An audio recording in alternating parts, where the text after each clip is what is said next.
Welcome back. It is 9/11. Hospitals, pediatricians' offices, and clinics ready to roll out that Pfizer COVID vaccine for 5 to 11-year-olds. So what's involved with this vaccine in this young age group, and how is this going to be different? Joining me to weigh in on this and other issues is Dr. David Zich with Northwestern Medicine. Dr. Zich, this is something that everyone's been waiting for to happen. It finally is here.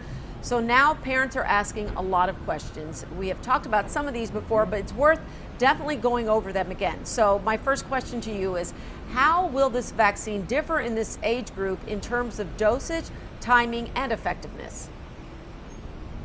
So there's a lot of similarities. The dosage is certainly less. There's 30 micrograms of the messenger RNA in the adult dose, and there's only 10 micrograms of messenger RNA in the pediatric dose.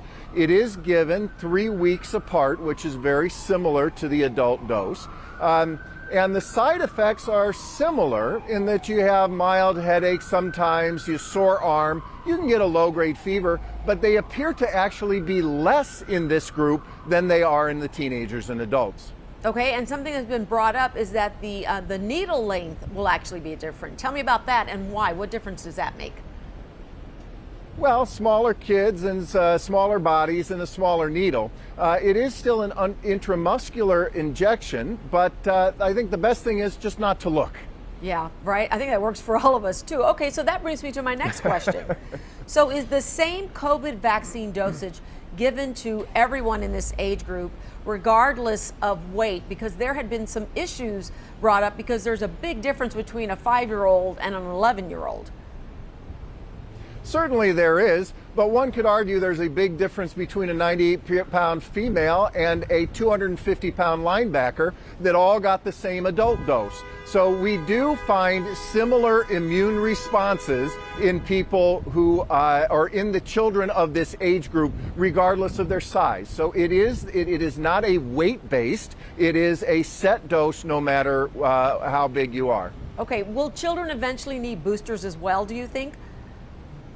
We are assuming so, yes. Okay, so what can parents give their child after being vaccinated? Because we know at this age group, the needle thing is pretty scary. It scares some adults. So what can parents do to help their child after being vaccinated if they don't feel well? Sure. So we usually recommend just plain old Tylenol or acetaminophen, but we do encourage people to wait until they actually do have side effects, because some kids are going to have virtually no side effects.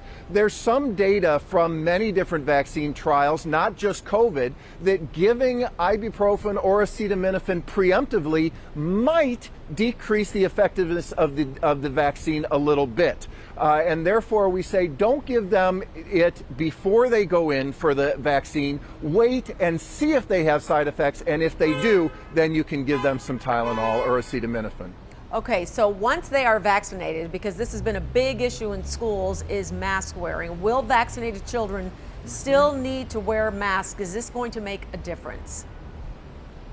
This is going to be up to the local schools as to what they do. For instance, our school had said vaccinated children would not need to wear masks, and then because of the general mandate throughout the state, they are wearing masks. It is theoretically possible that they could go without masks, but every individual school is going to be making their own decisions with this. When do you think children under 5 years are going to be vaccinated? So that's a very good question. There's 2 subsets still to go. There's 6 months to 2 years of age and 2 years to 5 years of age. And this data is not yet available. We suspect that they're going to have that towards the end of the year, which means early 2022 is probably when we're going to see their vaccine approval.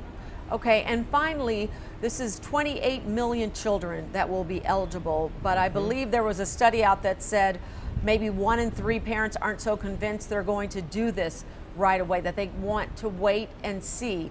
But with 28 million children as a possible group that could be vaccinated, in the long run, what kind of direct impact does this have on this pandemic? Will it help it come to an end? Well, we certainly think it's going to help. We think that if we immunize a significant amount of this group, that it may cut down on about 10% of COVID illnesses. We do see a lot of children this age who do get COVID, but they also are a transmission vector. And so we're hoping that by cutting down in this age group, it will also help cut down in the older groups as well. Okay, Dr. David Zich with Northwestern, thanks so much for joining me this morning. Always a pleasure. You have a great day.